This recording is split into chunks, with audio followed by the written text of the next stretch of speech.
In our private enterprise economy, business operate under a variety of market or industry conditions. A market, in the sense considered here, is the sum total of all sales for a given kind of good among all buyers and sellers. Some industries are highly competitive, others are not so competitive. Economists identify four basic types of markets, each characterized by the degree of competition involved, and they are perfect competition, monopolistic competition, oligopoly, and monopoly. A perfectly competitive market involves the most competitive, a monopoly the least competitive. First of all, we discuss perfect competition. In perfect competition, the market is made up of many small sellers and many small buyers. None of these sellers or buyers is big enough to dictate the price of the product traded in the market or the amount traded. The products of all sellers are identical, so no seller has a competitive edge in the market through product differentiation.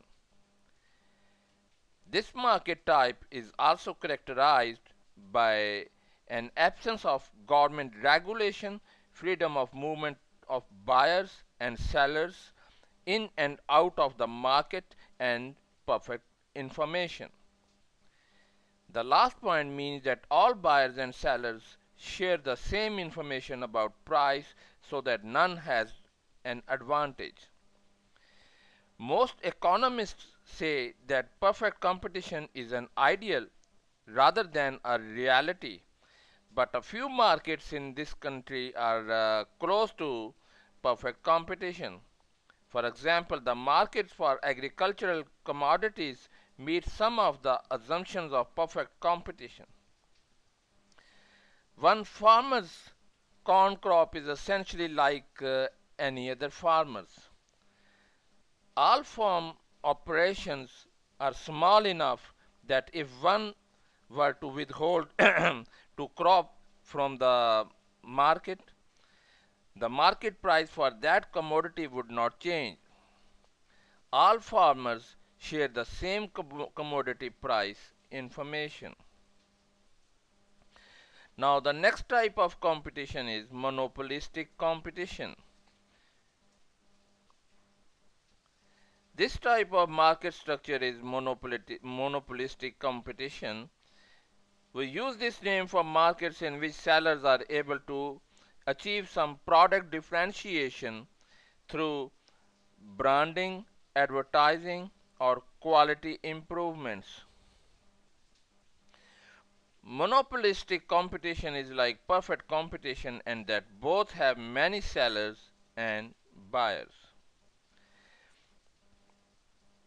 Under monopolistic competition, however, firms sell similar but no identical products. This means that firms, through their marketing strategies, are able to carve out market niches for themselves with selected customer groups.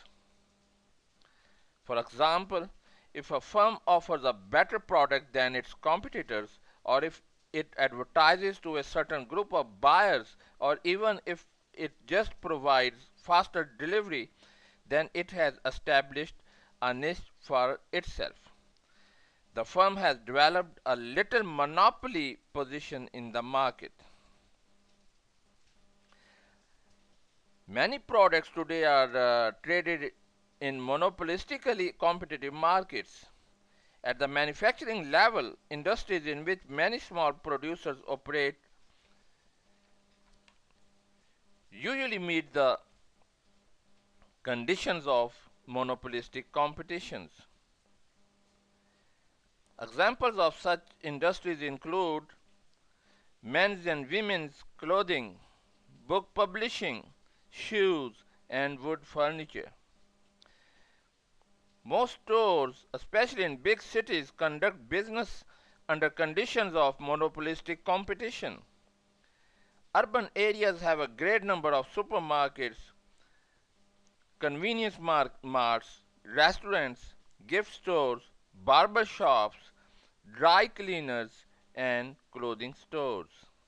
Although all firms of each retail type sell similar products, each retailer attempts to differentiate its product or service offering.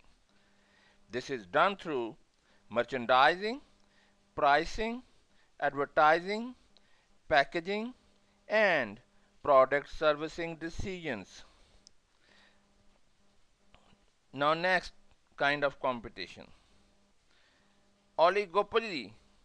An oligopoly is a market made up of a few large producers selling similar but not identical products to many small buyers. Oligopolistic producers tend to follow similar pricing and product introduction strategies. For example, when one producer offers low factory sponsored financing, other producers in the industry do the same. The government watches oligopolies carefully to guard against illegal price control and to prevent anyone from becoming too powerful. Now, the next is monopoly. You must have heard about this very often. The last market model is characterized by a complete absence of competition.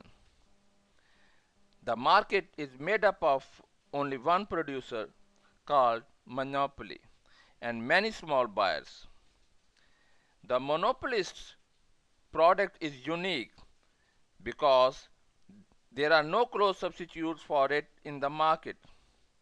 In other words, the monopolist does not face any competition, with the result that consumer choice is severely restricted. Consumers either obtain the product from the monopolist or do without it. The monopolist is called a price maker because by withholding the product from the market, it can control the product's price. It is not hard to see why monopolies have traditionally been viewed as economic and social evils.